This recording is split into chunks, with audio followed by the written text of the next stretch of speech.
Several Uvalde law enforcement officers who responded to the Robb Elementary school shooting are set to appear before a grand jury this week. It's all part of a criminal investigation into the police handling of the mass shooting.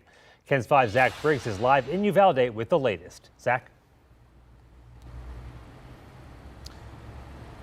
Good afternoon, Jeremy. And behind me here is the Uvalde County Courthouse, where the officers from multiple agencies are expected to testify this week. And many of the victims' families from that tragedy almost 2 years ago, they're hoping this leads to accountability. A 12-person panel will hear from some of the officers who were on scene the day of the tragedy. A gunman was able to access Robb, where he killed 19 children and 2 teachers. It took more than an hour for nearly 400 law enforcement personnel to act and ultimately take down the shooter.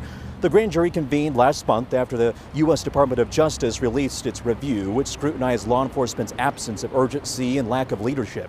The DOJ report criticized law enforcement's treatment of the situation as a variegated subject versus an active shooter. Jesse Rizzo, who lost his niece Jacqueline Cazadis in the Robb shooting, has been fighting for change and accountability alongside other families impacted by the tragedy.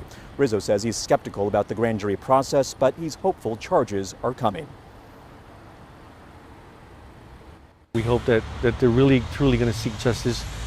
And at the end of the day, that they go home and they look at themselves and their families and think, man, it could have been my child, you know, and I got to seek the truth so that these families can actually, you know, get some type of closure.